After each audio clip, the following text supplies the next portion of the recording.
Théodora, je pense que peu importe votre âge, vous avez déjà entendu ce nom. C'est la chanteuse la plus écoutée en France. Et vous connaissez forcément une de ses musiques, que ce soit Fashion Designer, Pay ou Mélodrama. C'est une des plus grosses révélations de 2025, jusqu'à être même l'artiste la plus nominée aux victoires de la musique cette année. Mais elle a aussi passé des années dans l'ombre à essayer de se faire connaître, avant d'avoir cette fanbase aussi énorme qu'aujourd'hui. Mais est-ce qu'elle mérite vraiment sa place d'artiste la plus écoutée en France? Bah on va voir ça dans cette vidéo, mais pour ça, faut revenir au tout début. Je suis comme ce son que t'aurais pas, Shazam. Y'a ton odeur dans mon lit, dans mes draps. Théodora, elle est née le 23 octobre 2003, donc elle a 22 ans, ce qui est hyper jeune quand on voit sa carrière qu'elle a actuellement. Elle est née en Suisse, mais elle a beaucoup déménagé pendant toute son enfance, en passant par la Grèce, le Congo, la Réunion et la France. Elle a grandi dans des HLM par manque de moyens de sa famille, avant que sa famille soit assez stable financièrement grâce au travail de son père. Elle a vraiment grandi avec la musique, parce que sa mère elle était choriste dans une église, et qu'avec toutes les cultures qu'elle a vues en vivant dans différents pays, elle a pu s'approprier plein de styles. Et on verra plus tard dans la vidéo à quel point ça a eu un impact dans sa carrière aujourd'hui. D'ailleurs, info qui sert absolument à rien, mais qui est assez étonnante, elle était dans le même lycée que Hanim, à Rennes. Voilà, vous faites ce que vous voulez de l'info, mais moi ça m'avait choqué. On était dans le même lycée. On était au même lycée. Vous étiez au même lycée. Et dans la même classe en spé. En géopolitique. Ah oui, c'est vrai. Elle a commencé la musique en 2018, quand elle avait seulement 15 ans, avec son frère Gis Suave, que vous connaissez sûrement parce que c'est son beatmaker, et d'ailleurs c'est lui qui a fait l'instru de Congolais sous BBL. Mais attendez, cette chanson on en reparlera plus tard. En 2021, elle sort son premier album, Neptune, avec 7 titres. Sur cet album, on peut la voir déjà faire plein de styles différents, et on peut même la voir rapper. Moi personnellement, j'ai pas trop accroché à cet album. Je trouve elle rappe pas super bien, et j'ai l'impression que le son de ses instrus, il est trop élevé par rapport à sa voix. Et ça gâche un peu. Il y avait déjà un truc assez artistique, et il y a quand même certains sons qui sont mieux que les autres. Mais pour moi, le seul qui est vraiment écoutable, et qui est assez bien même, c'est celui-là, où il y a vraiment un truc. Oh, rêvez pas, oh, mi-amour. Après cet album, plus rien pendant 2 ans. Et elle revient avec un EP en 2023, Lily au paradis artificiel. Et là, c'est clairement mieux. Elle essaye des nouveaux styles de musique, comme l'hyperpop et la jersey. Et je trouve ça bien, c'est des trucs qu'on n'entend pas trop en France. Et dans cette EP de 6 titres, il y en a un qui a assez bien marché et qui a révélé Théodora à un nouveau public. C'est Le Paradis se trouve dans le 9-3, qui pour moi est le meilleur son qu'elle ait fait jusque-là.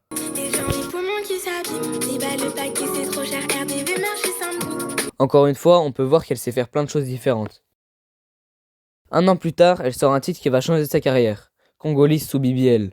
C'est un son ambiançant avec une instru bouillon, un style de musique qui vient des Antilles et qu'on avait encore presque jamais vu en France. Le son, il a explosé, il a retourné TikTok. Et à l'heure actuelle, il a plus de 60 millions de streams sur Spotify et 30 millions de vues sur YouTube.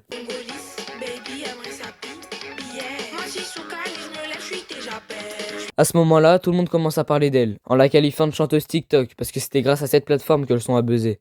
Mais quand tu te renseignes sur ce qu'elle faisait avant, on peut pas trop dire ça. Et peu de temps après, elle a sorti Bad Boy Love Story, un album qui avait de base 13 sons, mais à chaque fois qu'elle en sortait un, elle le rajoutait dans l'album, donc maintenant il en a 15. Et encore une fois, elle fait plein de styles différents, et elle commence à faire de plus en plus de sons qui explosent. Quand on regarde cet album, maintenant, on se rend compte qu'il y a énormément de hits. Pay avec Guy de Besbar qui est un de mes sons les plus écoutés de cette année, ou même Fashion Designer qui a encore une fois retourné TikTok, et qui fait partie des sons les plus écoutés en France, alors qu'on est en 2026.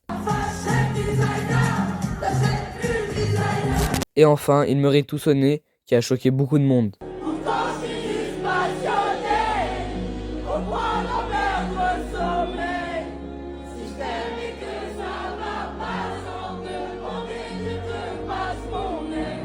Avec cet album, elle a prouvé à tout le monde qu'elle était sur tous les terrains et qu'elle savait faire des hits. Si on regarde ses sons les plus écoutés, la plupart en font partie.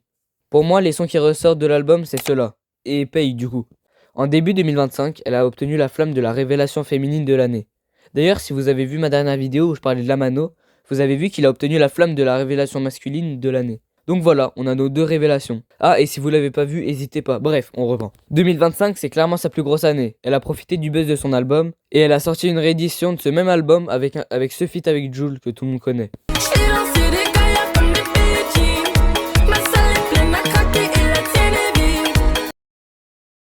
Mais c'est le 26 septembre 2025 que tout a changé. Alors qu'elle devenait déjà de plus en plus connue et qu'elle commençait à avoir une commu super solide, il y a un son en feat avec D6 qui apparaît de nulle part. 0 promo, 0 exclu. Juste 2 artistes sur une même prod qui ont plié un classique. Je suis comme un son que t'aurais pas, Shazam. Je suis comme un coup dans ce mélodrame. Ce morceau, je pense vous le connaissez tous, donc j'ai pas besoin de vous rappeler tous les records qu'elle a battus.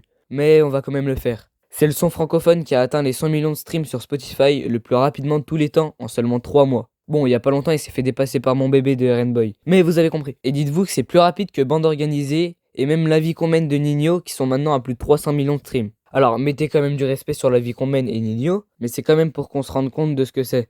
This Is, qui avait 1 million d'auditeurs avant ce son, maintenant il en a 5 millions. Le son, il passe partout. À la télé, à la radio, en soirée. Et je le rappelle, tout ça sans aucun clip, aucun teaser. On n'a même jamais vu This Is et Théodora au même endroit. Bref, je pense que vous avez compris, c'est une dinguerie. Et le son, qu'on aime ou pas, franchement, on peut que respecter. Et je rappelle, tout ça à seulement 21 ans. En octobre 2025, elle a été jury de Nouvelle École sur la première épreuve, avec Val des SCH. Et même en guest pour l'épreuve des feats. Et on a eu des exclus qui nous montrent qu'elle sera jury définitive de la saison 5, avec Oli et SDM.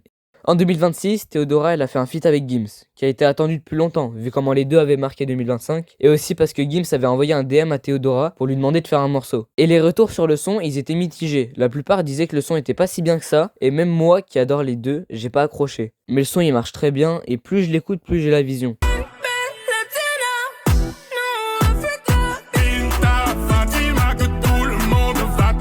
Il y a quelques semaines, elle a sorti Des Mythos, un son solo vraiment réussi avec un clip un peu dans la même DA que Fashion Designer. Et faut voir comment je l'écoute beaucoup celui-là.